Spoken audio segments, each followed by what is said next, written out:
Fallout New Vegas, released in 2010 and considered by many to be the best of the Fallout series, is much closer in feel and setting to the older pre-Bethesda Fallout games than Fallout 3 or 4. There's a lot going on in New Vegas, much of it revolving around the war between the NCR and Caesar's Legion. True to Caesar. Yes, the game uses classical Latin pronunciation. So up front, I'm not an entirely neutral observer. My first encounter with soldiers from the Legion in the town of Nipton didn't go well. The whole slavers crucifying an entire town thing kind of got me in a shooty mood. For many players, siding with the NCR is the obvious choice. The Legion are a pack of slavers, and the NCR is a functioning democracy rebuilding the world. This is, or was, the Big House. New California Republic Correctional Facility.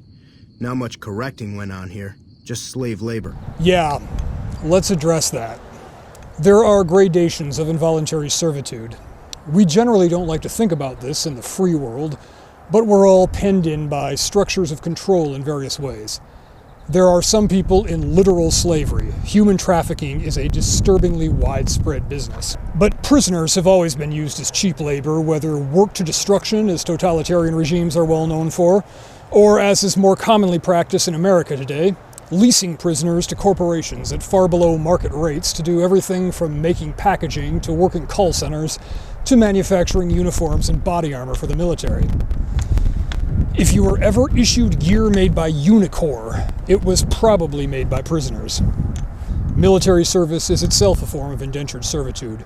They tell you where you'll live, what work you'll do, and when you'll do it, and you'll be put in extremely dangerous situations to achieve the goals of other people until your term of service ends.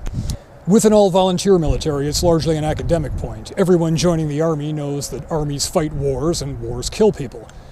When conscription comes into play, then it's firmly in the realm of forced labor. The new California Republic is built on this. One of the basic obligations of NCR citizens is that they can be drafted at any time if the Army needs them. This applies to men and women both. A 120-pound woman can be trained to shoot a rifle at some illiterate wastelander just as well as a 200-pound man. But we can't just bash the NCR without taking it in context. The world is a wasteland full of slavers like the Legion, raider gangs, countless monstrous creatures that are eager to kill unwary travelers, not to mention deliberately malicious threats like super mutants. Submitting to the authority of a strong group in exchange for the protection its strength provides has a certain appeal in these circumstances. The new California Republic is, so far as we've seen, the largest nation/power block in the post-war world in terms of contiguous territory. Unlike many of the other factions, the NCR is something we recognize as a country. It has borders, a government with elected officials, an army with uniforms and a clear hierarchy. It collects taxes and provides services, makes laws and punishes people for disobeying them. It has a clearly defined concept of citizenship and a process for attaining it. And being a nation-state, the NCR also serves as a mechanism for controlling the population, channeling their activities into productive endeavors, and because corruption has taken hold, extracting most of the wealth from those endeavors for the benefit of a wealthy elite. It's the old problem of Thomas Hobbes' Leviathan. The people give up some of their liberty, their autonomy, in exchange for the safety the state provides. But in practice, the state, or rather, the people that make the policy in its name, come to believe that obedience and revenue are their due. They become masters rather than hired managers. The Fallout series has always held up a mirror to the absurdities of our own society, whether in factions like the Enclave, which gave us such satirical bludgeons as a president named Dick Richardson running things from an oil rig, to the whole idea of destroying the entire world in nuclear fire to protect the national interest. The NCR is a bit more subtle. It shows us the mismatch between the ideals of order, security, and prosperity, and the reality of coercion and corruption those things entail.